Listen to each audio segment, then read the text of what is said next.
Bom dia, pessoal. Abençoe mais uma vez, né? Alegria, né? O pessoal já está meio cansado, mas a gente desconta nas gincanas, né? Mas quando a hora da gincana a gente dá uma descansada, vai depois. Seu primeiro a chegar. Bom, a gente está falando durante a semana, né? Durante a semana do retiro, sobre os mandatos, né? Primeiro dia, no sábado. No sábado a gente falou sobre o mandato espiritual, né? A gente deu mais ou menos um panorama do que seriam os nossos dias, falando da importância que é entender o nosso relacionamento com o Senhor, né? A ordem que Deus nos dá para nos relacionarmos com Ele. Falamos isso a partir do sétimo dia, né? O dia que Deus descansou da sua obra. Mostramos que o mandato espiritual é a base dos outros mandatos, né? O problema sou eu, viu? Comecei a falar, o pessoal chora. A gente foi falando isso, né? Enfim, no segundo dia a gente abordou o mandato social, né? E eu falei que a gente dividiria a ideia do mandato social em duas partes. Primeiro, que a gente falou ontem, né? Sobre a relação do homem, né, para com o seu semelhante, para com o indivíduo, e também do homem dentro da sua família, do ser humano, as suas relações interfamiliares, né. Depois disso, né, hoje a ideia é a gente continuar o mandato social, só que além da família, a família é a base para os relacionamentos, a gente viu isso ontem, que ela é a base para o nosso relacionamento em sociedade, ela é a primeira instituição criada, ou seja, ela não pode ser redefinida, né, porque Deus que a criou e o Estado, por exemplo, a percebe, e a partir da família, né, a gente vai ver como que a ideia de uma eclesiologia ou uma ordem que Deus nos dá para nos relacionarmos com a igreja ou com a comunidade que o Senhor escolheu para que nós desenvolvêssemos a nossa espiritualidade, o nosso modo de adoração a Deus, a ordem que Deus nos deu em congregar, em adorá-lo verdadeiramente. E a gente viu que isso aí se dá em comunidade. É claro que se dá individualmente também, através do mandato espiritual, mas ela se dá na família, através do culto doméstico, e a gente vai ver como é que isso aqui se dá dentro da igreja, dentro da congregação, né? Para quem tem os slides, a gente vai, o título é Eclesiologia Reformada e o mandato social em sua relação com a vida da igreja. Vou fazer uma recapitulação apenas da ideia do mandato social, que foi lá em Gênesis 1:28, né, que a gente deu ontem, que é o texto base, né, para a gente. É 27:28, onde é dito assim: criou Deus, pois, do homem a sua imagem, a imagem de Deus o criou, homem e mulher os criou. E Deus os abençoou e lhes disse: sede fecundos, multiplicai-os, enchei a terra e sujeitai-a, dominai sobre os peixes do mar, sobre as aves dos céus e sobre todo animal que rasteja pela terra, né? A gente vai ver que a base continua sendo a família, a base continua sendo a vida em comunidade, isso se dá entre homem e mulher, e a partir daqui a gente vai ver como isso se dá em congregação, né? A ordem de procriar, a ordem de encher a terra, a ordem de multiplicar a imagem de Deus, e como que a igreja é um referencial concreto para que a imagem de Deus seja propagada e referenciada para as demais nações, né? A gente entende que a igreja é o Israel de Deus. Israel, sendo como a nação eleita, deveria ser um espelho para as nações pagãs, onde as nações pagãs viriam Israel e seriam conduzidas, né, ao Deus de Israel. Nós, como igreja do Senhor, eleitos do Senhor, somos aqueles que refletem a imagem de Deus agora como povo de Deus, né? Não mais somente como indivíduos. É interessante a questão de que a gente está tratando do mandato espiritual, né? Tratando do mandato social, mas quando a gente liga a questão da igreja, há uma união aí de mandato espiritual com mandato social.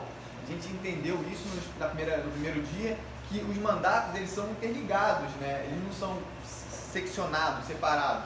A gente faz isso de maneira didática, mas eles são apresentados ali no Gênesis de forma contínua, de forma que a gente possa compreendê-lo dentro do seu todo. Por exemplo, no mandato espiritual, há uma ordem de Deus para nós, né, para os seres humanos, de nos relacionarmos com Ele, de termos adoração, de adorá-lo, de termos comunhão plena com Ele. Isso se deu através do sétimo dia, do dia do Senhor hoje, né? No mandato social tem a ordem de nós nos relacionarmos uns com os outros. Então, na congregação, na ideia de igreja, há uma ordem de adoração, há uma convocação de Deus para adorá-lo, porém ainda em comunidade. Então você tem uma união do mandato espiritual com o mandato social aí, né? E quando nós vimos, né, o caráter da revelação progressiva de Deus, a gente viu isso, a gente viu que ele se revelou ao homem, né? A gente viu Abraão sendo escolhido, sendo tirado lá da terra dele. Mas desde o início o propósito era fazer dele um povo. Abraão não era um fim em si mesmo, mas ele representava o povo de Deus, o homem eleito, para que dele viesse a grande nação, né? E essa grande nação é Israel, depois povos de todas as tribos, de todas as raças, de todos os lugares, né? Então você teria pessoas de todos os lugares deste mundo que adorariam a Deus, né? Que seriam eleitos, seriam escolhidos, seriam chamados, seriam convocados para adorar a Deus. Queria tocar agora na questão da origem da igreja dentro do seu contexto do Antigo Testamento. Isso é importante, porque às vezes a gente tende a entender que igreja é apenas uma concepção neotestamentária do Novo Testamento, mas não, você já tem uma concepção bem estabelecida no Antigo Testamento. Os fundamentos, por exemplo, da igreja cristã são encontrados no dia do Antigo Testamento. O primeiro relato ali de um povo adorando a Deus se dá em Gênesis 4:26, né? Quando é dito aqui, ó, 4:26, a Sete nasceu também um filho, ao qual pôs o nome de Enos, e daí começou a invocar o nome, daí se começou a invocar o nome do Senhor. Você tem uma descendência ali, já a partir de Sete, a partir do filho de Sete, começou a invocar o nome do Senhor. Então, depois da queda, a geração de Sete volta a invocar o nome do Senhor. E Deus vai estabelecer, a partir daí, aquilo que a gente chama de pactos, né, com os patriarcas. Se deu o pacto com Abraão, depois com Isaac, com Jacó. E esse pacto ele se referia a separar esses homens, né, a essa nação futura, do restante do mundo. Há uma eleição ali, né? Israel não era como as demais nações. Eles foram retirados do contexto dos demais para que aquela nação fosse escolhida para adorar a Deus verdadeiramente. Então você tem uma separação. É aquilo que a gente chama também de santidade, né? Quando a gente é chamado para ser santo, a gente é separado do mundo, a gente é escolhido do mundo, a gente é retirado de uma certa forma do mundo, a ponto de que o mundo não mais seja nossos parâmetros, nossos ideais, nosso modo de viver, mas agora nós temos um Deus, um Senhor, que dita todas as regras e toda a forma como nós devemos adorá-lo. Em Abraão, Deus estabelece um sinal dessa aliança, que é a circuncisão, que a gente vê claramente isso sendo restabelecido, sendo jogado, sendo colocada para o batismo, né? As pessoas que não entendem pelo batismo têm que fazer essa ligação do pacto, né? A ideia de circuncisão, a ideia de entrada na comunidade, né?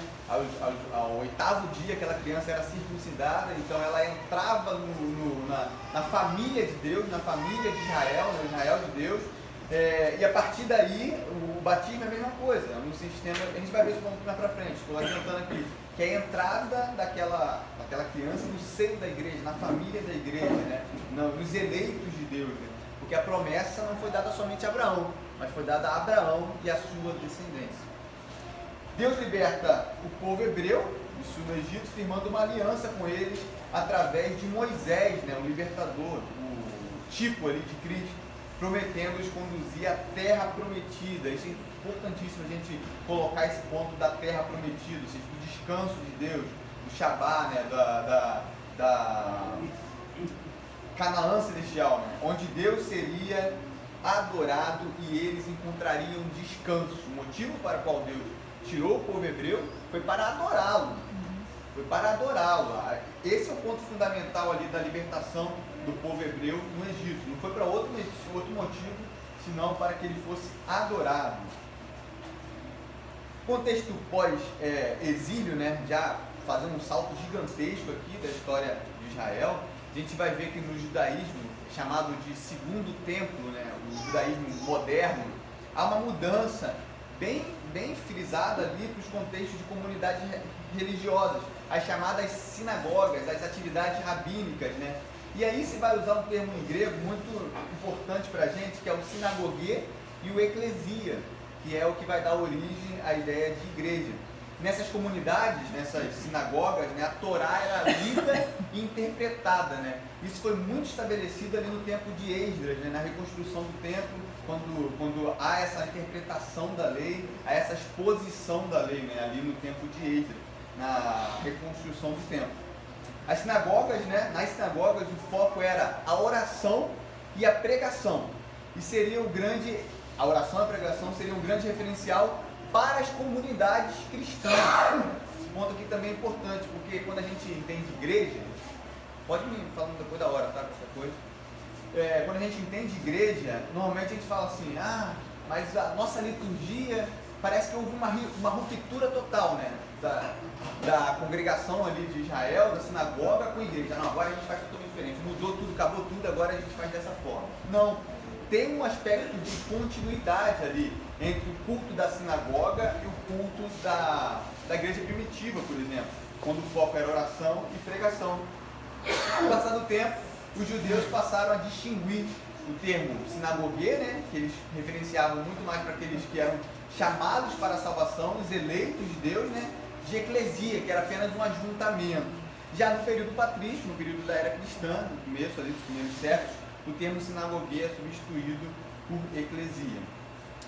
Igreja de Cristo, né? A palavra igreja de Cristo, a igreja, né, é uma tradução do grego eclesia, que significa em si assembleia, ou literalmente ek, fora de, e kaleo, chamar, convocar, onde se dá aquela ideia bem estabelecida de chamados para fora, né, ou chamados para uma missão. Queria ler com vocês Mateus 16, que é aquela confissão de Pedro, onde Jesus ali fala do estabelecimento da igreja, né, a partir da confissão de Pedro.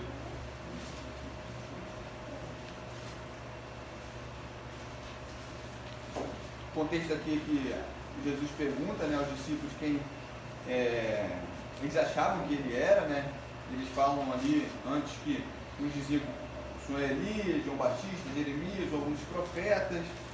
E ele fala, tá, mas e vós, quem dizes que eu sou? E Pedro fala, aí no versículo 16, respondendo Simão Pedro, disse, tu és o Cristo, filho de Deus vivo.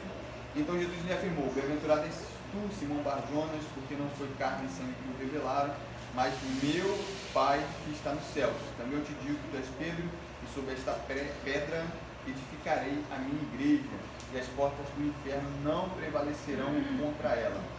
Isso aqui é importante porque a figura aqui que é utilizada de portas do inferno, né, muitas vezes é entendida como se a igreja fosse atacada o tempo todo e ela sairia vencedora, porque no final você vai ser vencedor. O inferno vai atacar e você vai ser vencedor. Mas a figura utilizada aqui de portas do inferno não prevalecerão contra a igreja está muito ligada àquele contexto, por exemplo, de castelos, fortalezas, no contexto medieval, onde se havia uma porta, né? E quando o exército ia atacar aquele outro exército, aquela outra cidade, aquela outra nação, a primeira coisa de defesa daquela nação era fechar as portas daquela fortaleza para que o exército inimigo que estivesse avançando não adentrasse ali ao seio daquela cidade, né? aos murais daquela cidade.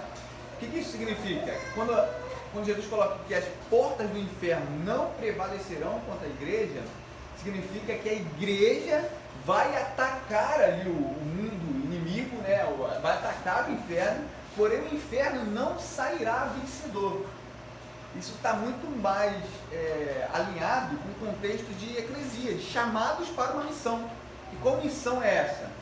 Pregar o evangelho a todas as nações, glorificando a Deus através de todos os atos. Quando a gente prega o evangelho, quando a gente comunica as verdades de Deus aos povos pagãos, ou comunica as verdades de Deus à própria igreja, a igreja cresce com o evangelho do Senhor, nós estamos, de uma certa forma, atacando o inferno não sairá vencedor, porque as armas que são utilizadas ali são os dados inflamados, né? São os dados, na verdade, de Deus contra aquelas investidas de Satanás. Logo, nós sempre sairemos vencedores. Por isso nós somos mais que vencedores em Cristo Jesus. E quem luta essa batalha é Cristo, que já venceu essa batalha, né? E o termo eclesia ocorre em cerca de 114 vezes no Novo Testamento. Então é algo bem familiar ali para isso, ocorre bastante vezes. No contexto do Novo Testamento, a eclesia diz respeito ao ato de Deus convocar, a juntar pessoas de diferentes locais, diferentes povos para a assembleia solene, né? Isso vai ficar bem claro, bem explícito ali no Pentecostes, quando vários povos ali são reunidos, né? E há ali a descida do Espírito, e há ali aquele dom de interpretação de línguas, que todos conseguem ouvir a mensagem do Evangelho na sua própria língua, e ali eles são convertidos, né, pela mensagem que Pedro está pregando ali. Esses são separados dos povos, são separados pelo próprio Deus e são imbuídos de uma missão específica, como a gente já disse, pregar o Evangelho. O próximo ponto é a igreja católica e una, né? Esse termo católico está bem desgastado, né? Está muito gasto. E as pessoas, até quando falam do credo apostólico, tentaram tirar ali a ideia do católico, do credo, né? Porque o catolicismo romano, todas as suas raízes, fez com que o termo ficasse um pouco desgastado. Mas o termo católico significa universal, né? É universal. Se botar universal agora também não está certo. Então, a catolicidade da igreja está apontando, ou se refere à universalidade da igreja, a povos de todos os lugares, né? De todas as tribos. A igreja de Deus, a igreja de Cristo, ela não tem um local definido, né? Como no Antigo Testamento você tinha ali um povo, uma ideia da terra, né? Hoje, depois de Cristo, isso já não há mais barreiras, né? Para que o Evangelho seja pregado a todas as nações, e a igreja de Cristo, ela é universal, pessoas de todo o mundo, né? Quando a gente fala mundo na Bíblia, a gente não está falando do mundo inteiro, né? Mas está falando do mundo escolhido por Deus, todas aquelas pessoas eleitas por Deus. Então não é o mundo inteiro, mas é o mundo, todos aqueles, quando eu falo todo mundo aqui, eu não estou falando todo mundo, eu estou falando todo mundo que está aqui, né? Isso é bem fácil, as pessoas que distorcem, né? O termo católico está ligado à questão da unidade da igreja. A catolicidade diz respeito ao fato de Deus ter escolhido pessoas de diversas partes do mundo. Ela se iniciou em Jerusalém, foi para Samaria, depois Antioquia, alcançando não somente os judeus, mas também os gentios, né, formando um povo só, único, em torno da palavra de Deus, em torno dos sacramentos, né, a gente vê isso. Algo em comum na catolicidade da igreja é que os cristãos são as pedras vivas, né? Os apóstolos dão um fundamento e Cristo é a pedra angular, ou seja, Cristo é quem sustenta toda a igreja, no sentido de que ele é aquela pedra, aquele engenheiro ele sabe bem melhor que eu, que é aquela pedra que, se tirar, cai todo o edifício, né? O edifício ele se desmorona. O fundamento significa que aquilo que os apóstolos desenvolveram na doutrina que Cristo pregou, nos dá base para que a gente possa construir esse edifício, né? A gente edifica em cima do fundamento dos apóstolos. Os apóstolos dão a base. É aqui que você vai construir. Então a gente respeita e a gente se utiliza e a gente, não é nem um respeito, é algo fundamental para que o nosso edifício cresça de maneira saudável, de maneira até verdadeira, porque fora desse edifício, fora desse fundamento, melhor dizendo, não há uma construção correta, né?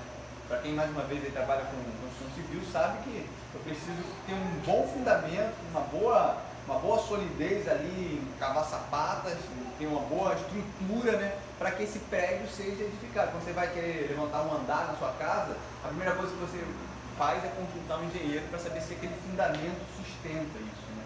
Porque se você construir o fundamento é ruim, logo tudo desmorona. Então a gente precisa construir esse prédio dentro do fundamento dos apóstolos, sendo Cristo a pedra angular e nós essas pedras vivas, né? Distinções entre a igreja visível, né, e a igreja invisível, isso é importante a gente frisar, né? A igreja visível é composta de salvos e ímpios, a gente vê bem isso lá nos dois tribos, né? De ovelhas e lobos também, né? A gente não é bobo para isso, a gente sabe muito bem que dentro da igreja de Cristo existem pessoas salvas e existem pessoas não salvas. E a gente, por isso que precisamos pregar o Evangelho, principalmente para dentro da igreja.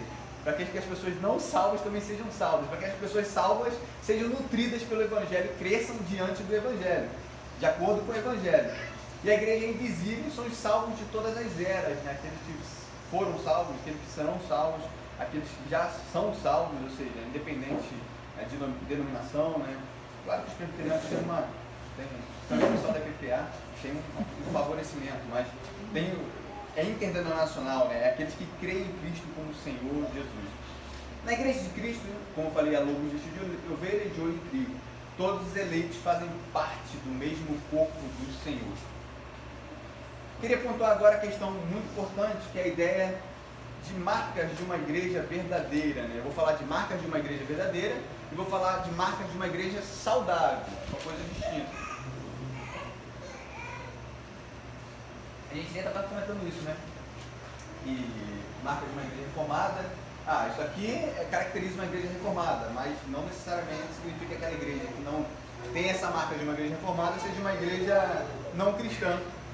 Tem marcas de uma igreja verdadeira, que caracteriza uma igreja de verdade, marcas de uma igreja saudável, uma igreja que está em pleno crescimento para a glória de Deus, e marcas de uma igreja reformada, por exemplo. Algumas coisas que caracterizam uma igreja reformada. Marcas de uma igreja verdadeira, Confissão Belga, 1561, artigo 29. As marcas para reconhecer a verdadeira igreja são estas. 1. Ela mantém a pura pregação do Evangelho. 2. A pura administração dos sacramentos como Cristo os instituiu. Isso é importante, hein?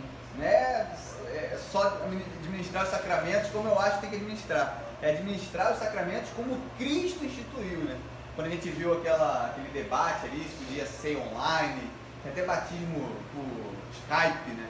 Isso aí está totalmente fora ao modelo que Cristo instituiu.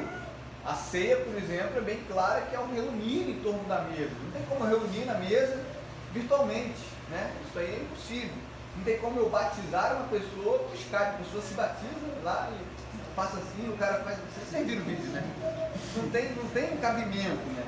Então, ela mantém a pura pregação do Evangelho, isso é importante, são o primeiro ponto, ela mantém a pura pregação do Evangelho, a pura administração dos sacramentos, como Cristo instituiu, e o exercício da disciplina eclesiástica para castigar os pecados.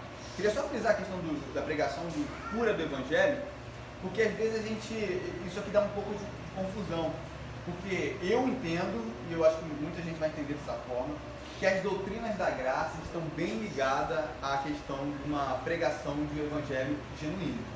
Porque se você não entender a questão das doutrinas da graça como uma pregação do evangelho genuíno, você tira aquela ideia central de que a salvação não é por obras, mas é por fé, é pela graça, mediante a fé em Cristo Jesus. Então, quando você pensa no acróstico ali da túnica, por exemplo, é muito difícil você conceber um evangelho verdadeiro sem entender que o homem é totalmente depravado, sem entender que Deus elege incondicionalmente, sem entender que essa expiação ela foi feita limitada, ou seja, ela é eficaz, ela foi feita a um povo, e esse povo vai ser salvo pela graça de Deus e pela ação de Cristo Jesus na cruz do Calvário. Essa vitória é certa, né?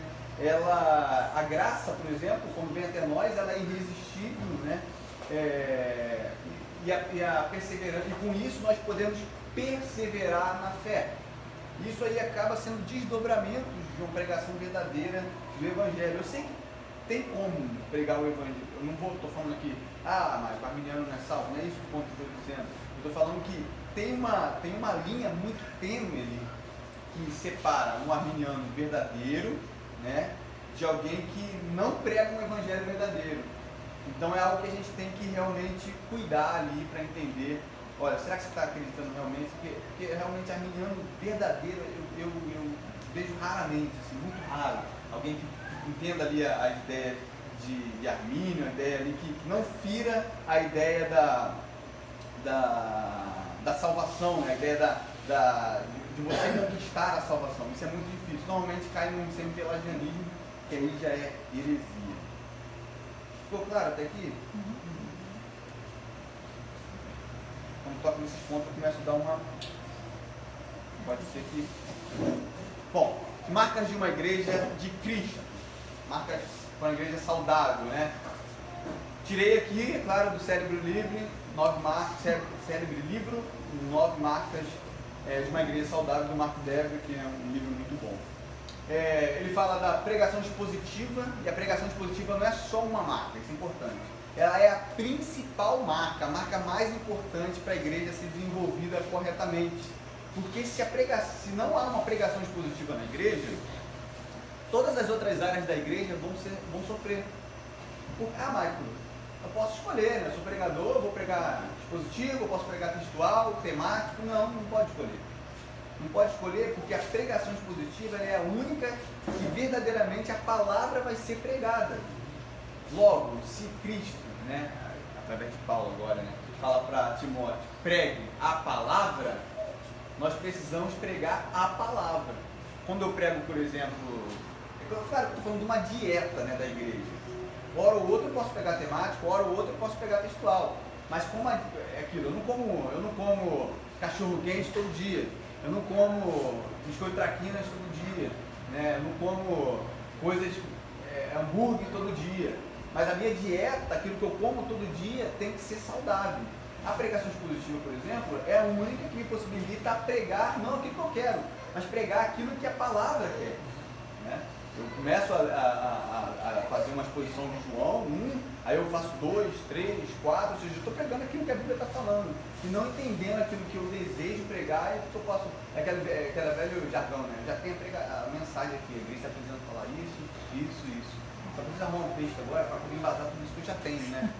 Ou seja, está totalmente fora daquilo, é você querendo conduzir a palavra de Deus, e não a palavra de Deus te conduzindo, né? Conduzindo a vida da igreja.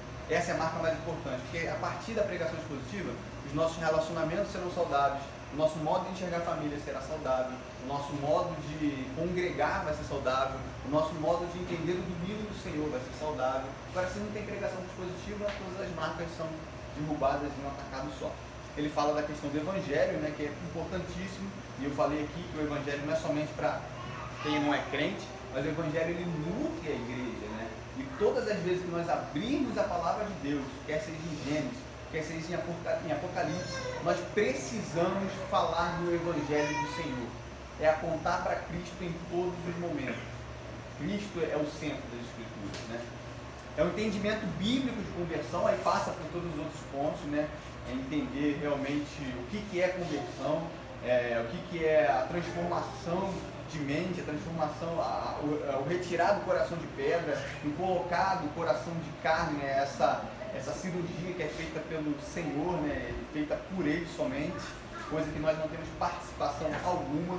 É o entendimento bíblico de evangelização, onde se nós somos convertidos, se o evangelho nutre a igreja, se a pregação expositiva faz parte da dieta da igreja, logo o desejo por resgatar aqueles perdidos será nutrido na vida dessa igreja. É um entendimento bíblico de membresia, né? Eu costumo dizer isso lá, muito tempo meu pastor fala, pastor, a porta da igreja, a porta da entrada tem que ser estreita, pastor. Não pode ser uma porta larga, entra quem quiser, não, entra aí, vamos aqui. A gente recebe, faz uma entrevista aqui no conselho, a entrevista no conselho é sempre, seja bem-vindo, meu irmão, Deus te abençoe, um prazer recebê-lo aqui, no outro domingo está lá recebendo o irmão, mas não é assim. A porta de entrada para que aquela pessoa se torne membro de uma igreja tem que ser algo incrível, bem estabelecido. Tem que ser algo que a pessoa não compre, por exemplo, gato por lebre, né? Ela entrou e falou, tem que batizar meu filho? Pastor, se tivesse me avisado isso, eu tinha vindo. Tem que... você não acredita em dom de língua, não? Não, então não vou não.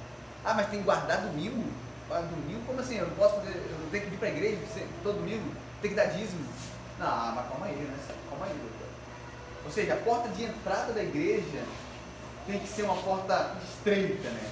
Entra realmente só aqueles que Deus quer que entre. Já a porta de saída tem que ser larga.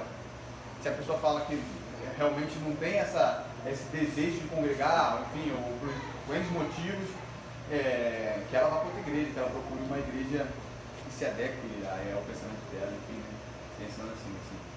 Pensando hereticamente dessa forma.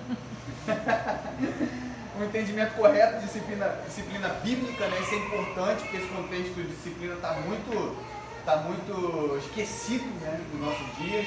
falar em disciplina é algo terrível, né? Seja disciplina de filhos, seja disciplina eclesiástica, qualquer tipo de disciplina é mal vista, principalmente na igreja, né? E aquilo que o pastor estava falando aqui, eu até brinquei com ele, que muitos pais que falam que meu filho é muito bom, ele nunca precisou ser castigado, nunca precisou ser disciplinado, graças a Deus, nunca dei uma chinelada no meu filho. Aí ele até ri, né? Porque não existe. É a mesma coisa na igreja, né? É impossível que nós não tenhamos recebido uma paradinha de Deus. Né? Impossível, porque nós precisamos o tempo todo ser reconduzidos ao caminho, né? A gente cai, Cristo nos levanta e somos reconduzidos através do pastor, da disciplina do pastor, de nos orientar, né? De nos restabelecer. Sem essa disciplina, a igreja fica sem parâmetros, né? Fica sem estabelecimento e a gente anda para qualquer lugar sem um pastor com um cajado para nos conduzir, né? Então, aprisco. Entendimento discipulado, né? A ideia de ensinar a imitar a Cristo, né? Cristo é o centro, como o pastor falou aqui ontem. Vou andar um pouquinho mais rápido porque eu me empolgo. A ideia de liderança bíblica, né? De governo bíblico, isso é importantíssimo. A gente vê muitas igrejas, por exemplo, onde a igreja está na mão de uma figura. Isso não é um modelo bíblico. O modelo bíblico é plural. Né? Se aquele pastor errar, o que a gente faz? Chorou todo mundo. Não tem o que fazer. É ele que manda. A igreja é dele. Dele. Se ele errar, já era. Quem vai? Vai ter um conselho. Ele até reúne o pessoal lá, mas só para comunicar as decisões dele. Esse não é o modelo bíblico. O modelo bíblico é presbíteros governam a igreja. Né? Ou pastores governam a igreja. E esses pastores, eles sim, são eleitos pela congregação e dessa forma eles orientam a congregação, eles disciplinam a congregação. O pastor, no caso, no nosso caso aqui, o presbítero docente é aquele que tem a prerrogativa de ensinar biblicamente, né? de pregar a palavra, enfim, você tem um modelo bíblico, né? Você tem até um modelo bíblico. Você pode até querer falar assim, mas com o governo batista, com o governo mais múltiplo ali, né? Mais democrático no sentido que a Assembleia toda governa, é um modelo que pode ser sim, um modelo mais até bíblico também, então um governo plural, né? Agora um governo na mão de uma pessoa só fica muito complicado. A ideia de teologia bíblica, isso é importante, porque muitas igrejas, cara, pegam um texto da palavra e prega para o nosso coração, né? Fala lá coisas boas para nós, sem contexto, sem aquilo que fala depois, sem a ideia do autor, sem entender o todo da Bíblia. Isso não é teologia bíblica, né? A teologia bíblica é encarar o livro como um todo, como começo, meio e fim, né? Tendo uma ideia continuada das Escrituras, né? E não isoladas. Né? Se eu pegar um texto lá, posto todas as coisas que ele me fortalece, e eu começar a pregar aqui que você pode comprar, o Vasco pode sair dessa situação, enfim, isso está totalmente fora do contexto bíblico, né? É eu entender o contexto, entender para que foi feito, para quem que foi escrito, por que foi escrito, qual era a situação que estava sendo colocada ali, qual era a demanda. Isso é uma teologia bíblica. Isso requer, isso acaba infringindo ou afetando, melhor dizendo, em todas as outras áreas, porque toca na área da palavra de Deus. E eu coloquei mais uma aqui, que é minha parte, mas eu acho importante, que é a ideia do canto congregacional. Por quê, Mário? Uma igreja que não canta tem alguma coisa errada. Uma igreja que não canta a palavra de Deus, uma igreja que não responde à convocação de Deus, uma igreja que não responde à ideia de contrição, cantando, louvando ao Senhor, aquilo que é estabelecido. Tem gente que acha que o cantar é facultativo, né? Posso ou não cantar? Não! Cantar é ordenança, está dentro da ideia do culto, né? É uma ordem de culto, é prescritivo, não é facultativo. Né? Então a igreja foi chamada sim para cantar a obra de Deus, cantar as maravilhas do Senhor, isso em todas as épocas, seja nos cantos lá de romagem, eles saindo, voltando indo para o templo, né? Sendo qualquer contexto de igreja, a igreja sempre cantou. Então o canto congregacional ele é fundamental para uma igreja saudável, uma igreja que canta. Eu ia falar uma coisa aqui do jargões marinhos, né, que a gente fala que é querência, com querer, né, querer mesmo, com vontade, com afinco, com de coração mesmo. Muito crente que canta meio que.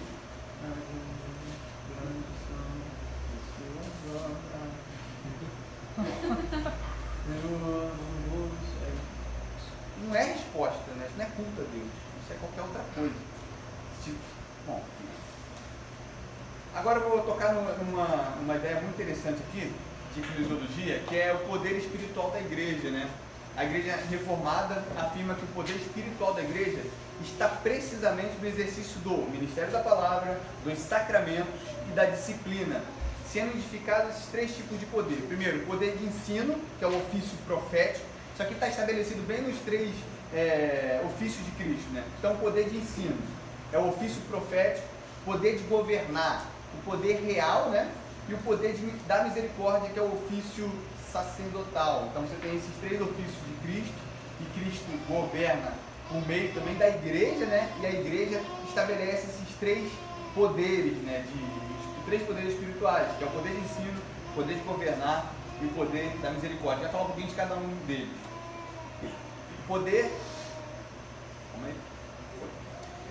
o poder espiritual, o ofício profético tem a sua origem, né, no ofício profético de Cristo. A igreja é fundamentada no ensino dos apóstolos, como a gente falou, e no poder do Espírito Santo, dando continuidade aos ensinos de Cristo sobre a terra, né? João 16:12, não sei se vocês citam muito aqui, né? Onde Cristo fala que poderia falar mais coisas ali, mas eles não conseguiriam entender, mas ele falaria depois, né? Falaria depois. Ele falou realmente por intermédio do teu Espírito, do Espírito dele, do Espírito Santo do Senhor, por intermédio do Espírito Santo e por meio dos apóstolos, por aqueles que desenvolveram a doutrina do Senhor, né? A doutrina, aquilo que Cristo não, de uma certa forma, não terminou aqui, né? A verdade do Evangelho deve ser ensinada por todos os filhos de Deus, mas também de forma especial por meio do ensino do ministro da palavra, o verbo de ministro, né? O ministro da palavra de Deus, né? Isso é importante, porque eu sei que todos nós temos não somente a condição, mas a obrigação de pregar a palavra de Deus, mas no culto público, e a tarefa disso, a tarefa principal, a responsabilidade principal é do ministro da palavra. É por isso que culto público só há se houver um ministro, porque a palavra, o ministério da palavra, né, é o único ministério existente, não tem outro, enfim, a gente fala ministro do louvor, ministro de crianças, ministro da cozinha, ministro tem lugar que tem ministro de tudo. O ministério da palavra é o ministério verdadeiro, e isso compete ao ministro da palavra, ao pastor, né, ao verbo de ministro. Na igreja presbiteriana, por exemplo, o ministério da palavra é de total responsabilidade do presbítero docente. Para quem não sabe, na igreja presbiteriana é governado por presbíteros, né? O nosso pastor é um presbítero, mas você tem a divisão de um presbítero docente, aquele que é responsável pela liturgia, pela pregação, por toda a parte de ensino da igreja, a responsabilidade do presbítero docente, aquele que ensina, e os outros presbíteros, cadê o presbítero? Está por aí? Tá. Seu Celso, se eu estiver errado aqui, o senhor não dá tempo. E o presbítero regente, né? Regente de reger. Se você lembrar como é que essa palavra regente em inglês, quem sabe? Conductor. É o condutor. Então os outros presbíteros são aqueles que conduzem a igreja, né? São aqueles que conduzem e governam a igreja em todas as suas outras áreas e auxiliam o pastor no pastorado.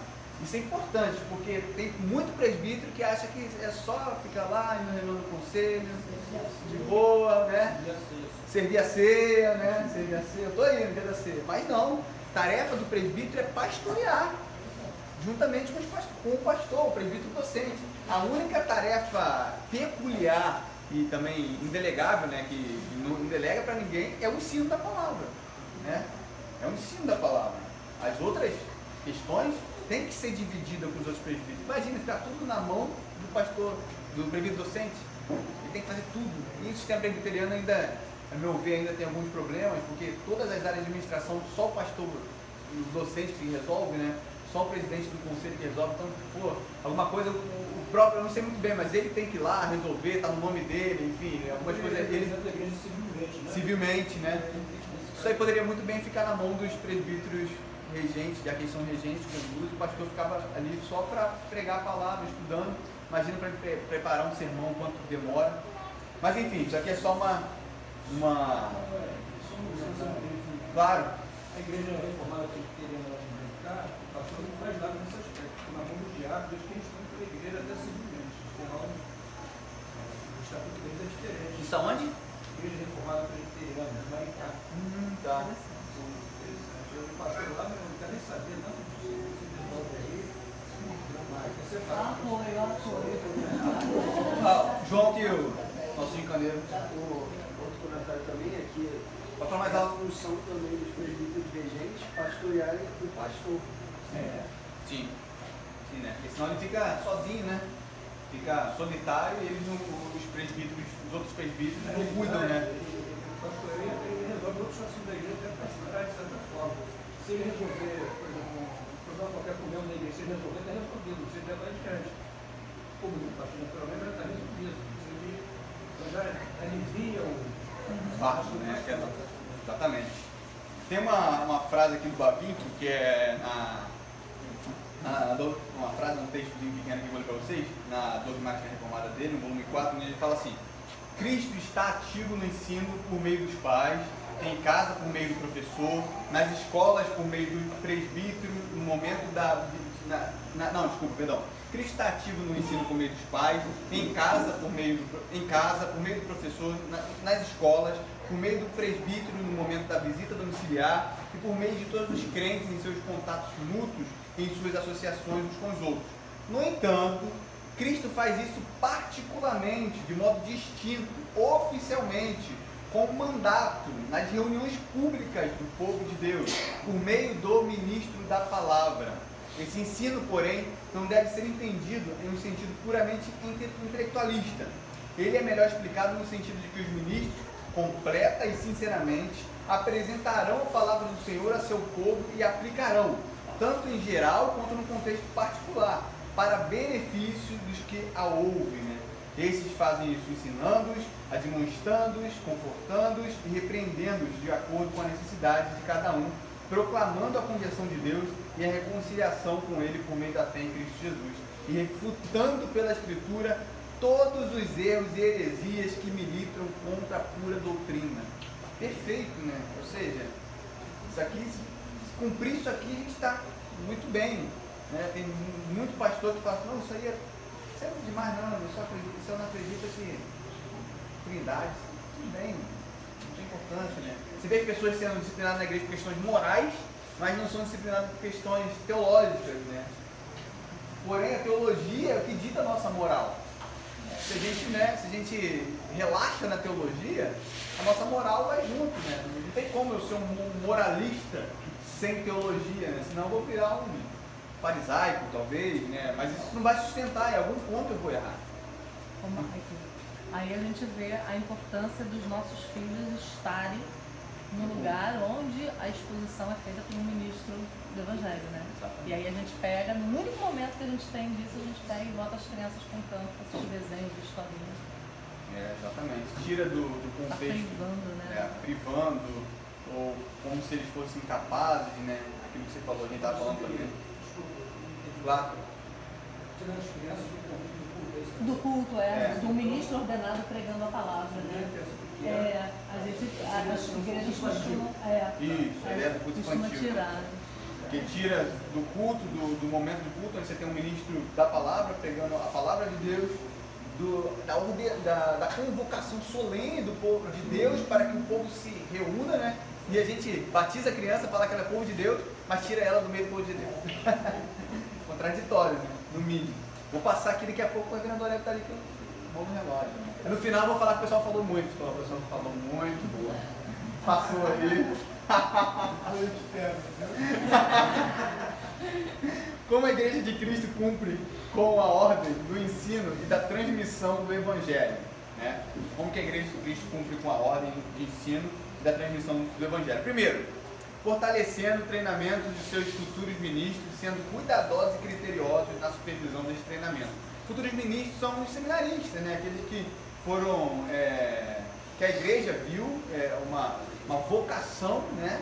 para que aquela pessoa no futuro pastoreie uma igreja. Então tem que fortalecer o treinamento, né? No sentido de dar a ele um bom seminário, cuidar para que o seminário que ele vá não seja um seminário liberal, que esteja, a gente tem visto aí muitos seminários ditos, está gravando? Presbiteriano, que tem problemas com liberalismo, né? Os presbiterianos não, são muito bons, mas os outros têm problema com liberalismo, essas coisas, enfim. Então é complicado. Você tem que cuidar da instituição que está formando o seu pastor, gente. É o seu futuro pastor. Pode ser que ele caia na sua igreja um dia, entendeu? Seja eleito lá. Acontece, já vi coisas assim. Então cuide da formação do futuro ministro, né? Sendo cuidadosos e criteriosos na supervisão desse treinamento, isso é importante. Não é só enviar o cara para o seminário, botar o cara no seminário bom e deixa, não. É ser cuidadoso e criterioso na supervisão. É supervisionar não somente a teologia dele, é supervisionar não somente estou juntando prova contra mim, né? É supervisionar não somente o jeito que ele enxerga a Bíblia, não é só isso, mas é o jeito que ele lidar com a família, é o jeito que ele trata a esposa, é o jeito que ele é filho, o jeito que ele cuida dos filhos, é o jeito que ele encara a igreja, como que ele lidar com a igreja, é olhar a vida todo, né, da pessoa, para ver se ele atende aqueles requisitos realmente lá. É claro que esses requisitos têm que ser avaliados antes de mandar, mas a gente vai vendo isso, porque até ser ordenado, muita água pode passar debaixo da ponte e acontecer muita coisa.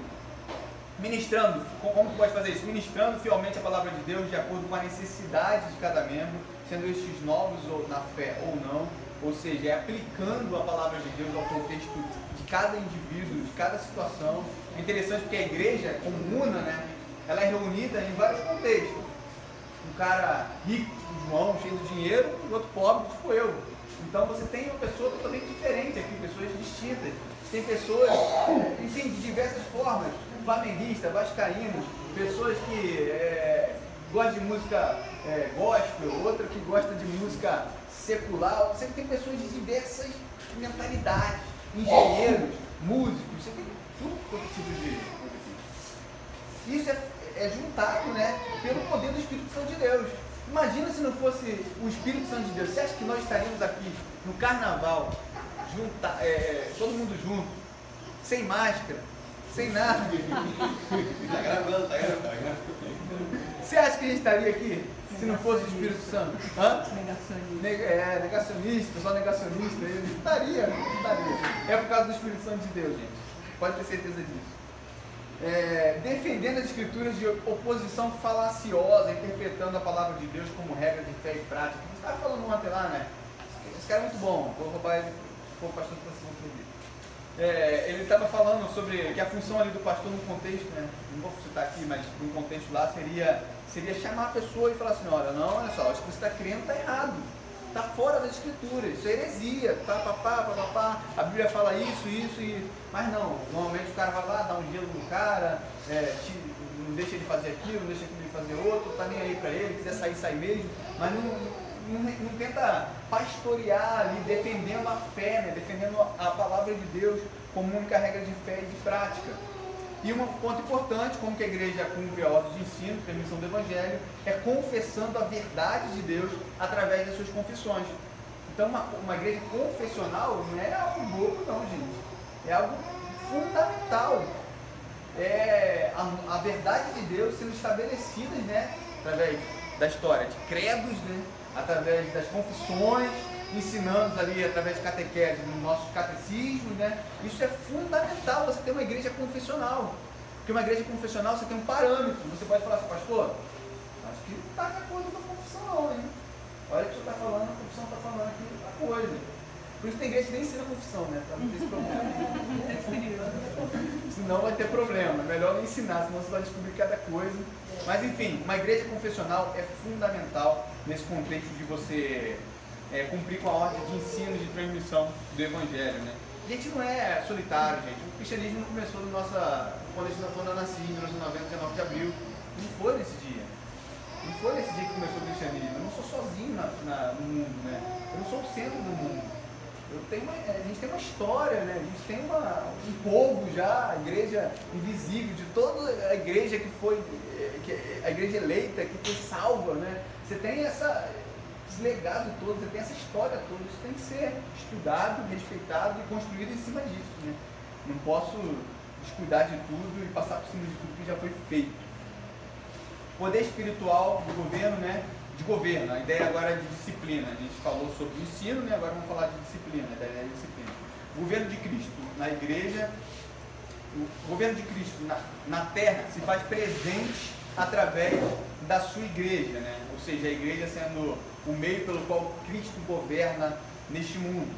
Cristo instituiu o ofício do presbiterato, por meio do qual, né, o presbiterato, ele governa a sua igreja. A gente já pontuou isso aqui.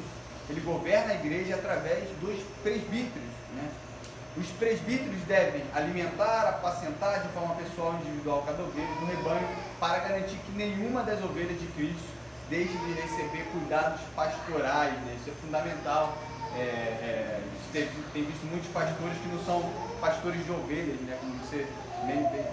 O presbítero até está falando com a gente ontem sobre isso, né? É o cuidar das ovelhas, mas é claro que tem muita ovelha também que, meu Deus do céu, o presbítero ele cuida da ovelha, mas ele cuida a partir da palavra de Deus, né? Tem gente que acha que o presbítero tem que ficar, o pastor tem que ficar mimando a ovelha, escovando a ovelha, fazendo carinho o tempo todo na ovelha. Não, meu ovelhinha, queridinha, não é assim, tadinha de você, não é assim também. É cuidando a partir da palavra de Deus. E cuidar a partir da palavra de Deus, sim, vai ter que ter carinho, mas tem que ter disciplina, tem que ter cuidado à luz da palavra. O exercício da disciplina na igreja pertence aos presbíteros, aqueles que pastoreiam a comunidade, né? Aí um ponto interessante, que o modo como a disciplina deve ser exercida na igreja está expresso naquele texto clássico de Mateus 18, 15 a 17, né? Portanto, se alguém for insultado ou tratado de forma injusta por seu irmão, essa pessoa deve primeiro tentar ganhá-lo, repreendendo pessoalmente, depois repreendendo na presença de 2 ou outras 3 testemunhas, e finalmente repreendendo na presença de toda a igreja, né? Quando todo esforço possível é feito e a situação não é resolvida, o insultado, né, pode considerá-lo como um gentio publicano, nesse caso um pecador. Esses são os passos bíblicos de como a disciplina da igreja deve ser conduzida. Esses passos muitas vezes são pulados, né? Infelizmente. Isso gera muito atrito, muito problema. Se talvez eu tivesse um problema com o Lucas tem problema comigo. Vou nele, falo, converso com ele, mostro biblicamente qual seria a posição, a gente conversa, e se ele quer repreender, eu ganhei. A Bíblia fala isso. Ganhei ele. A gente ganhou, né? Tá bem. Não precisei aumentar esse problema todo. Agora, se eu vou lá, já chego no reverendo Aurélio, reverendo Aurélio, está acontecendo isso, eu nem passei pelo Lucas, já fui no último estágio, além de eu encher a cabeça dele de um monte de coisa, a coisa que eu poderia resolver, né? Eu estou pulando os passos bíblicos, isso é prejudicial para a igreja. Aí eu coloquei 7 elementos adotados pela igreja reformada que caracterizam biblicamente o exercício da disciplina, né? Aí o primeiro é que o objeto de disciplina é sempre uma pessoa que é membro da igreja, ou batismo ou profissão de fé. A disciplina acontece não baseada em uma variedade de fraquezas nas quais os crentes caem, mas em pecados que causam ofensa entre os membros da congregação. Se faz uma distinção entre pecados ocultos ou privados e pecados públicos. Os primeiros são tratados de acordo com a norma de Mateus 18. Esses assumem de caráter público quando todas as tentativas são feitas e as admoestações são rejeitadas. Com pecados que se tornam públicos ou que já são públicos em virtude do seu caráter, por exemplo, adultério, assassinato, o procedimento adotado tem sido o seguinte: quando o transgressor mostra arrependimento sincero, toda a disciplina eclesiástica em sentido restrito cessa. A ceia do Senhor ainda pode ser negada para que o escândalo seja removido da congregação e a sinceridade da confissão se torne mais evidente. Mas isso já não é estritamente falando de disciplina, né? Aqueles que confessam seu pecado encontram misericórdia em Deus e, portanto, também em sua igreja. No caso do transgressor, continua endurecido, mesmo com todas as tentativas, conselhos, administrações do conselho, de toda a igreja. A excomunhão é o caminho a ser seguido. É importante que a excomunhão é o último passo, né? Não o primeiro passo. O primeiro ato concreto é o afastamento da ceia do Senhor, juntamente com o anúncio da transgressão, e depois de ambos, transgressão e transgressor. A gente tem um código de disciplina na nossa igreja que rege isso. As punições aplicadas pela igreja são puramente espirituais. A excomunhão é uma medida extrema que visa chamar o transgressor ao arrependimento e a restauração. O pastor falou isso aqui ontem, né? Mesmo sendo a pessoa excomungada, existe sempre a esperança de que a pessoa se arrependa e seja trazida de volta à comunhão com Deus e a igreja. Importante que o arrependido tem que ser recebido pela igreja. Muitas vezes o pastor falou isso aqui ontem, o cara se arrepende e tal, mas a igreja rejeita. Ele fala, não, a própria igreja, o pastor, isso não é um modelo bíblico, né? Se o Senhor perdoou a nossa ofensa, nos trouxe de volta aos seus caminhos, né? Quem somos nós para rejeitarmos aquele que... Isso aí é uma quebra exatamente da oração do Pai Nosso, né? Onde nós oramos, perdoai as nossas ofensas, as nossas dívidas, assim como nós perdoamos os nossos devedores. Se nós não perdoamos os nossos devedores, nós estamos acumulando julgamento para nós mesmos. Então, se a igreja não perdoa o arrependido, ela não compreendeu exatamente o perdão de Deus, a ofensa contra o próprio Deus. O que é maior? O meu pecado contra o meu irmão, o pecado do irmão contra mim, melhor dizendo, ou o meu pecado contra Deus?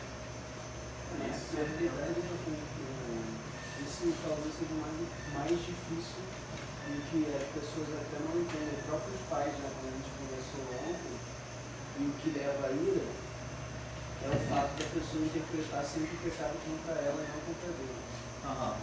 Exatamente. O pecado não contra ela, mas contra Deus, né?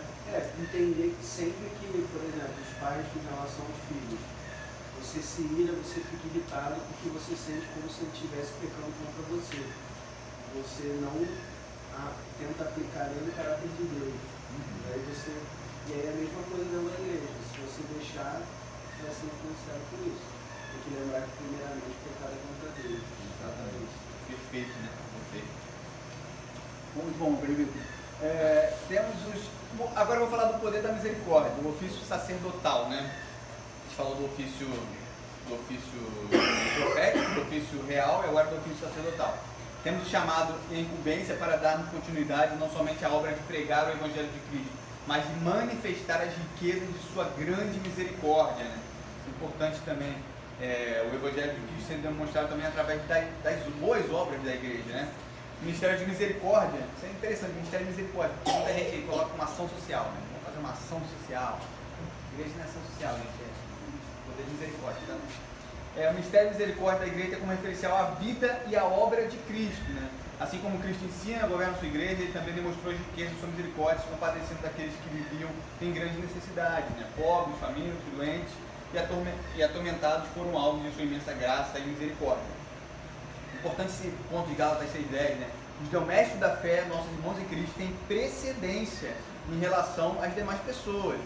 Tem gente que quer fazer o bem a todo mundo, ó. Vai lá, usar o dentista, faz canal não é muito caro, mas limpeza, faz, canal é muito caro. Limpeza, faz tudo lá para os outros. O irmão da igreja vai procurar. Como é que é?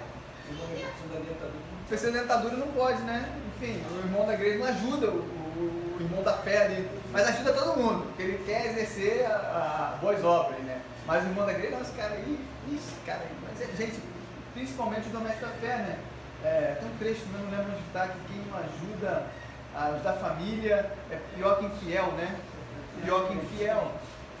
Como? Pior que descrente. Pior que descrente. Então, a precedência são as pessoas da família da fé, né? Esses têm precedência. Se a igreja precisa ajudar o necessitado, principalmente aqueles que estão passando necessidade na igreja. Se a igreja precisa ajudar a qualquer outra pessoa, a gente primeiramente tem que olhar os domésticos da fé. Esse é o mandamento bíblico. Embora todos os cristãos precisem exercitar a misericórdia, né, para com os que sofrem, essa tarefa dentro da igreja é de competência da junta diaconal, né? A junta diaconal que tem essa competência dentro da igreja, de verificar os órfãos, viúvas, né, servirem as mesas, de ter esse cuidado assim, de estar olhando, né, de estar verificando as necessidades da igreja. Por isso o governo da igreja é importante, né? São diáconos cuidando dessa parte estrutural, essa parte de necessidade, daqueles que sofrem, aqueles que compadecem, aqueles que precisam, né, de alguma misericórdia, os presbíteros governando a igreja, toda a sua parte jurídica, toda a sua parte de pessoal, né? Usando a linguagem militar, sua parte pessoal, mas também o presbítero docente nutrindo a igreja através da palavra. O governo é fundamental, gente. Agora falar um pouquinho da importância dos sacramentos para a saúde da igreja, né? O tempo já foi embora, né? Quanto? Uma hora agora? Então tem mais os acréscimos. Deixa eu ver se dá aqui. Ah, tá acabando já. Tá acabando. Tá acabando mais uma hora. A importância dos sacramentos para a saúde da igreja. O termo sacramento não aparece de forma explícita nas escrituras, né? No entanto, ele é útil para resumir, é uma inferência, digamos assim, para resumir aquilo que as ordenanças especiais da palavra têm em comum. Ao contrário, por exemplo, da teologia católica, que entende o sacramento como uma coisa sagrada, secreta, oculta, né? A Bíblia fala do sacramento como um sinal, um selo da aliança, né? Você tem referência depois aí de Gênesis 9, 12, 13, 17, 17, 11, Romanos 4, 11, né? Por isso, a teologia reformada trata os sacramentos como sinais e selos que são instituídos e distribuídos pelo próprio Deus, né? Não é uma invenção da igreja, é uma invenção de homens. É aquilo que Deus ordenou, né, propriamente dito, ao seu povo. E é o sinal, é o selo de aliança que ele coloca com o seu próprio povo. E esses foram dados, né, os sacramentos foram dados de forma que os crentes pudessem entender mais claramente, né? A gente fala que é o evangelho teatralizado, né? É o teatro do evangelho. O único teatro permitido na igreja é a ceia do Senhor, né? É o batismo do Senhor, é aquilo que nós vemos no evangelho através dos sacramentos. Para que a gente pudesse entender mais claramente e renovar a confiança, né, nas promessas de Deus, nos benefícios da aliança da graça. Então, quando nós celebramos a ceia do Senhor, nós estamos vendo a misericórdia do Senhor na cruz do Calvário. Nós estamos vendo o evangelho pregado através do seu corpo que foi dado, né, por muitos, né, do seu sangue que foi derramado na cruz para redimir o seu povo, né, para resgatar o seu povo. Quando nós batizamos uma criança, uma outra pessoa, através da profissão de fé, nós estamos vendo, né, as promessas do Senhor, que Ele vai sim chamar pessoas para o seu povo e vai colocar um sinal de aliança e vai incluí-la dentro da comunidade, né? A gente está vendo isso acontecer, não somente ouvindo, como é a pregação da palavra. É aquela definição clássica, né? O sinal visível de uma graça invisível, né? É o meio de graça. Fala assim. Não, me ocorreu aqui que a gente está falando de disciplina eclesiástica anteriormente, né? Quando um membro está disciplinado, de certa forma ele está experimentando simbolicamente o que é estar fora do pacto, porque ele não pode participar dos sacramentos, né? Então também é importante o sacramento nesse momento. É um treino. Olha, se você continuar nesse caminho, o seu caminho vai ser esse, é estar afastado dos benefícios que os sacramentos trazem. Ligado, né? A ideia de disciplina com sacramentos, exatamente, né? Quando se afasta um membro, né, cristão, como bem Simone falou, para experimentar ali do mundo. Que é estar de fora, né? Entender como é que é estar fora dos cuidados da igreja, né, do corpo, né? É claro que você faz isso com o intuito de resgatar ele, né? Um alerta, não com o intuito de reprovar. Isso aí não é tarefa nossa, mas com o intuito de dar um alerta. E quando você disciplina uma pessoa, é um ponto interessante, Simone, é quando nós somos membros da igreja, né? E a igreja aqui, instituição, é importante para isso. Quando a gente recebe uma pessoa pública profissão de fé e agora ela faz parte oficialmente, né, do corpo de Cristo, ela pertence ali à igreja presbiteriana Ponte da Areia, cujo pastor é o reverendo Aurélio. Isso significa que nós estamos dando testemunho público de que aquela pessoa é uma salva em Cristo. Olha que coisa importante, né? Eu estou testemunhando a todas as outras pessoas que o João é um salvo em Cristo, que a Júlia é um salvo em Cristo, né? Que a Kenny é um salvo em Cristo. Eu estou testemunhando isso. Então, se a pessoa anda fora dos padrões do Senhor, dos caminhos das Escrituras sagradas, né? Dos caminhos que comprovam que ela é um salvo, e eu não disciplino, eu estou dando recado que aqui eu posso testemunhar da salvação de uma pessoa que está caminhando de forma ímpia. E a disciplina é eu colocar, é eu falar publicamente que, olha só, eu não tenho como afirmar se você é um salvo ou não um salvo, isso não está em família. Mas o seu comportamento dá indícios de que você anda como não salvo. Dessa forma, eu não posso testemunhar publicamente que você é um salvo. Eu preciso afastar você até eu entender o que está acontecendo. A gente reavalia a sua conduta. Se houver um arrependimento verdadeiro, porque arrependimento é um sinal de um salvo, você é reintegrado à igreja. Né? Então, se eu estiver falando alguma besteira aí, pastor, você pode... Né? Você está olhando lá? Estou... Enfim, então é mais ou menos dessa forma, né? Você testemunhar da salvação. Tá falando que o sacramento do sinal visível, graça visível, meio de graça, né? E a teologia reformada entende como existente 2 sacramentos. Quais são eles? Batismo, ceia do Senhor. Ceia do Senhor, não é ceia do Senhor e batismo, não, é batismo e ceia do Senhor.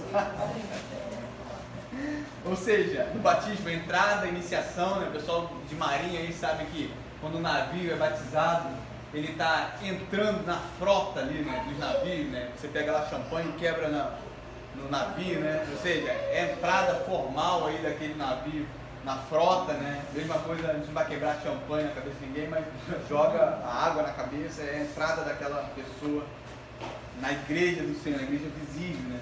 E a ceia do Senhor, Cristo em Espírito, nutrindo e alimentando a igreja por meio da sua palavra e da comunhão dos santos. A comunhão dos santos e a resposta à convocação ao culto público, né? O ajuntamento solene no dia do Senhor, né? Dos santos no dia do Senhor, é prescrito nas Sagradas Escrituras de tal forma que deixar de congregar, preste bem atenção agora aqui, de tal forma que deixar de congregar, além de ser quebra de mandamento, é uma quebra de pacto firmado entre a membresia. Quando eu me torno membro de uma igreja, eu estou em aliança com essa igreja também. E eu, por exemplo, faltar às reuniões do dia do Senhor, eu estou quebrando o pacto entre a igreja. Eu não tenho como dar mais testemunho para ninguém aqui, para pessoas saberem se eu sou realmente um crente ou não. Eu estou quebrando esse pacto de membresia. Não é só uma opção. O dia do Senhor não é opcional. Ele não é facultativo, ele é prescritivo, é uma ordenança. Logo, eu tenho que ir à igreja. Logo, eu tenho que me envolver com atividades que vão que vai aflorescer em mim questões das Escrituras Sagradas, enfim, que vai me fortalecer a minha fé, né? O dia do Senhor é para isso. Faltar culto não é uma opção, né? Não é algo que eu posso fazer. Eu não devo fazer isso. E o abandono de culto deve ser passível de disciplina. Esse é um ponto importante também. Depois eu comento isso aqui, fala. Existem instrumentos de força maior, uma coisa assim, que possa justificar a ausência? Só trabalho, né? Trabalho e que você não possa escolher. Eu acho que você... Obras de necessidade. Trabalho de necessidade, né? Obras de necessidade, né? Obras de misericórdia. Obras de misericórdia. Mas isso aí também concorria até o próprio dia do Senhor, né? Mas aí seria a questão de você fazer alguma coisa para não estar no culto. Né? Ah, tá. Entendi. Para não estar no culto, né? Que não comprometa o culto. Entendi. Entendeu? Não? A questão do trabalho, por exemplo, a nossa Constituição primeiro fala isso, né? Que se você tem que trabalhar lá, eu sou militar, por exemplo, estou de serviço no domingo, estou dando um exemplo prático aqui. Eu não tenho como escolher não ir ou não ir. Dessa forma, não seria ideal, mas eu não vou ao culto público, né? Dessa forma. Mas eu tenho uma opção. Ou eu vou, sei lá, na casa da minha tia, esse domingo, jogar uma bola, fazer alguma coisa, aí meus parentes, ou eu vou ao culto público, né? Vou no ajuntamento solene. Eu tenho a opção de escolha, aí seria algo equivocado, entendeu? Inclusive, se você falar nesse teu caso aí da quem faz plantão, se o cara pode optar, às vezes, por trocar o plantão... E ter prejuízo? Sem prejuízo, né? Não, e ter prejuízo até. Perder o sábado e ter o domingo de folga. Sim. Entendeu? Alexandre? Não. Francisca. Tem Alexandre também. Pessoas doentes também. Sim. Tá, Seria obras de necessidade. Mas eu falei aqui que abandono de culto deve ser passivo de disciplina. Isso aqui é um ponto importante também, porque tem muita gente que falta o culto, falta o culto, aí fala assim, o pastor nem me ligou. Vai de manhã, vai de domingo. Ou vai de manhã, mas tem gente que falta mesmo, não tá nem aí, domingo inteiro. Mas, pô, o pastor nem me ligou, ou o irmão lá nem me ligou. Mas na verdade é o contrário, gente. Se eu não falo, se eu, por algum motivo eu não posso ir naquele domingo, eu que tenho que dar satisfação. Não é a pessoa, não é o pastor me perguntar para poxa, como é que você. É claro que a gente vai se preocupar, vai mandar mensagem, isso é normal. Mas não é um dever meu de ficar ligando para o cara que não está de culto. É o cara que tem que me ligar para o pastor, na verdade, né? Para falar, o pastor, infelizmente, não pude isso, porque eu tive um problema tal, não sei o quê, porque é um mandamento, uma ordem. E se ele deixa de cumprir essa ordem, ele é passivo de disciplina. Isso é um ponto importante também. Não está cumprindo um mandamento importante, que é o ajuntamento solene, a convocação solene do culto do Senhor. Né? Vou só esticar aqui isso também. Também tem um problema, né? Um problema é que muitas igrejas têm culto segunda, terça, quarta, quinta, sexta, sábado, domingo, de manhã, à tarde, à noite, de madrugada. Você vai lá, você tem que cumprir uma série de agenda que acaba fatigando as pessoas e acaba tirando o foco do domingo. Hã? Às vezes sem conteúdo, muito ativismo, né? Aí o cara quer ir pra igreja segunda, terça, quarta, quinta, sexta, sábado. O cara fala, domingo eu vou pra praia, né? Domingo é dia de descanso. Descanso. Ainda tô descansando. Vou pra praia mesmo. Não vou. Agora, se você entende que a semana gira em torno do domingo, né? Que o domingo é o dia principal, você pode desempenhar suas outras atividades, inclusive pra praia, você pode ir no sábado. Você pode fazer em outros momentos. E focar no domingo do Senhor não vai ficar pesado, né? O cara ir todo dia pra igreja. Isso não está aqui não, mas achei importante falar. Essa ideia de ativismo, né, religioso. Um cristão verdadeiro sempre enxergará a reunião dos santos do dia do Senhor como puramente essencial. Logo, não podemos conceber cristãos desigrejados, gente. Agora, cristão desigrejado. Cristão desigrejado não cabe na mesma frase. Entendeu? Não cabe. É impossível nós sermos nutridos sem uma congregação. É impossível nós sermos disciplinados sem uma congregação. É impossível nós caminharmos, até falei com o peregrino John Bunyan, para Canaã celestial sem um povo, né? E é claro que eu entendo alguns desigrejados de momentos, né? Aqueles que estão feridos, né, com aquelas igrejas neopentecostais e tal, estão procurando uma igreja. Esses de momentos eu ainda entendo. Mas tem gente que não, que negócio de igreja, de denominação, está tudo errado. Como é que é? Essas pregações sem casa. Essas pregações em casa do reverendo. Quem? Lucinho. Lucinho não, acho que mas enfim, gente, desigrejados e crentes, né, cristãos, não cabe da mesma. Um cristão verdadeiro vai sentir o desejo puro de estar em congregação, ok? Esse aqui é um tema também que, se a gente forçar, fica muito tempo aqui. Culto a Deus é presencial. Viu, reverendo André? Culto a Deus é presencial, ajuntamento solene. Dessa forma, qualquer tendência a culto remoto deve ser rejeitado, além de ser considerado danoso à saúde da igreja. Até porque não é culto. Gravando. Remoto não é culto. Não é Também culto. são duas palavras que não cabem Não cabe na mesma frase, né? Porque culto tem que ter ajuntamento, né? Solene, né? Remoto tem que ter aglomeração, gente. Isso é do jeito que Deus prescreveu, né? Como é que é? Isso é culto também do Do jeito jeito que que Deus aquilo que a gente chama de Princípio regulador. Obrigado. Princípio regulador de culto, né? A gente só coloca no culto aquilo que as escrituras prescrevem, né? Diferente dos luteranos, né? Que acreditam no princípio normativo, né? Que aquilo que a escritura não proíbe, eles colocam, né? Mas a ideia do ajuntamento solene aqui é bem importante para nós, tá, gente? Essa ideia de culto. E outra coisa, culto remoto, a gente já está desde março do ano passado. Hoje a gente está em fevereiro, quase um ano. O pastor André estava falando. Tem muita gente aí que está amando. Não vai para a igreja, o pastor não prega, está ganhando, pá, normal, segue a vida normal, e a gente está lá de boa, domingo prainha. Caralho, celular. Tá com frio. Isso não, você tem. Na hora do culto, cara, no Celular. Não, tudo é remoto, meu irmão. É futebol de um lado e o celularzinho no mudo. No mudo. No mudo, ó. Celular no mudo. Aquela pipoquinha, pá. Vinhozinho.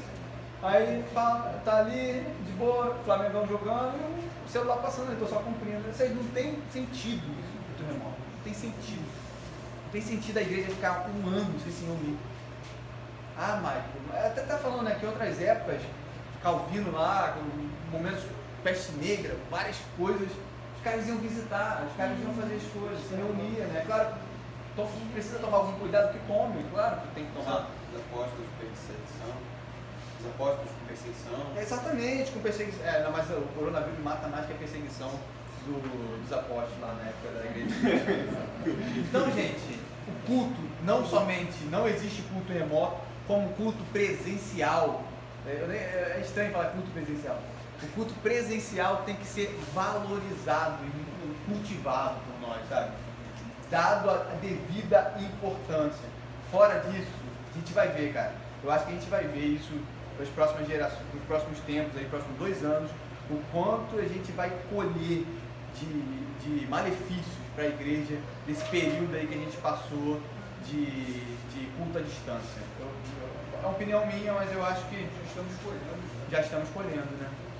É claro, tem despertado pessoas também, mas a maioria das pessoas tem se esfriado, sabe? Tem visto que... Outro amigo falou assim, mas se você vê pela internet, você vê pela internet, acha que é a mesma coisa. Não é a mesma coisa, gente. Perdão. Concluindo, mais 40 minutos. Brincadeira. Conclusão e aplicação. Só 5 pontos aqui pra gente acabar. Cristo é o Senhor e governa todo o universo. Nós somos o meio pelo qual Cristo exerce o seu governo no mundo. Somos privilegiados pelo fato de sermos instrumentos nas mãos dele, né? Isso é importante, né? Cristo poderia fazer, Deus Pai, a Santa Trindade poderia fazer todas as coisas sem nós, mas Ele nos escolheu, desculpa amor, Ele nos escolheu para fazer a sua obra por meio de nós. Somos privilegiados, coisa maravilhosa, né? A união mística de Cristo com a igreja é o que nos confere certeza que deixaremos de ser, por exemplo, igreja militante, né? Igreja que milita aqui neste mundo, para ser igreja triunfante na sua plenitude, que igreja triunfante nós já somos, mas na sua plenitude, né? Na glorificação final. Terceiro ponto, que é através dos sacramentos que somos fortalecidos e nutridos no Evangelho do Senhor. Mais uma vez, da importância verdadeira para ser do Senhor, para o ajuntamento solene, né? Porque é através desses sacramentos que nós somos fortalecidos e nutridos, né? O Evangelho é ainda mais pregado nas nossas vidas e nós podemos ver o Evangelho. Precisamos nos submeter às autoridades constituídas, hein? Lembre-se quando nós somos recebidos, precisamos subscrever alguns pontos, nós subscrevemos ser obedientes, né, às autoridades que são constituídas sobre nós, através das quais, as autoridades, Deus governa a igreja, tá? Deus governa a igreja através dessas autoridades, mas nós temos que se submeter a elas à medida que elas são submissas às Escrituras. Esse é um ponto importante, né? Quem é a autoridade final é a Escritura, ela que tem a autoridade final, né? O pastor, todas as autoridades estão abaixo dela. Em último lugar, não menos importante, somos membros de um só corpo. Desta forma, devemos exercer o cuidado, o amor fraternal, a exortação e o encorajamento para que possamos continuar essa caminhada que não é individual, mas juntamente com o povo de Deus, né? Igreja é isso, é exortar uns aos outros, admoestar uns aos outros, animar uns aos outros, fortalecer uns aos outros, viver uns com os outros, né? Se colocar debaixo, né, da vida do outro, né? Estar sujeito ao outro, servir ao outro. Os dons são para isso, justamente, né? Para a gente viver uma vida de comunidade, de servidão, né? Submissos uns aos outros, nós todos submissos ao nosso pastor e todos nós submissos ao governo de Cristo Jesus. Amém. Vamos orar. Senhor Deus e Pai, te damos graça, ó Pai, por esse momento ao qual nós passamos juntos aqui, meditando sobre o tema tão importante que é a igreja do Senhor. O Senhor tem nos dado mandatos, ó Pai, para que o seu governo seja explícito, ó Pai, diante de todos os povos. Nós estamos aqui com o intuito de te representar diante de todas as nações, diante de todo o mundo. Mas através dessa representação, o nosso verdadeiro intuito é te glorificar. Que o teu nome seja magnificado, que o seu nome seja glorificado através da vida da nossa igreja, Pai. Através da vida da IQPA, ó Deus. Somos gratos, ó Pai, pelo nosso ministro da palavra, Pai, o reverendo Oreb, que tem se mantido fiel à pregação, Senhor Deus, da sua palavra. Que somente a sua palavra seja mantimento do seu povo. Que somente a sua palavra nutra, Senhor Deus, o seu povo, ó Deus. E desta forma que nós possamos ter uma vida arraigada, centrada no Evangelho. E que o Evangelho do Senhor, a obra de Jesus na cruz do Calvário, ó Pai, que é consumada, ó Deus, em nosso lugar, ó Pai, em favor de muitos, esses muitos nós temos que estão aqui. Nós, ó Deus, sabemos disso, queremos, ó Pai, pedir que o Senhor verdadeiramente nos torne a cada dia um povo verdadeiramente seu, ó Pai. O Senhor é o nosso Deus, o Senhor é o Rei, ó Pai, desta igreja, o Senhor é o Rei da igreja do Senhor. E que em tudo o Senhor seja glorificado. Que o Senhor possa colocar em nossos corações, ó Pai, sentimento de arrependimento, postura de arrependimento quando nós pecamos contra nossos irmãos, quando nós entramos em conflito, ó Pai, com alguma questão, e que nós possamos desempenhar, ó Pai, o perdão de maneira bíblica, ó Pai, e que assim como o Senhor nos perdoaste, nós possamos perdoar uns aos outros, exercendo assim a tua escritura em nossa vida, aplicando a tua escritura no nosso contexto diário. Obrigado por esse encontro que nós estamos tendo. Obrigado pela oportunidade de aprender, ó Pai, da sua palavra. Que a sua palavra esteja não somente em nossas mentes, nos nossos lábios, mas que ela esteja no nosso coração dia após dia, para que a nossa vida seja cada dia conformada à imagem de Cristo Jesus. Oramos assim, no nome dele, do nosso Senhor Jesus. Amém. Amém.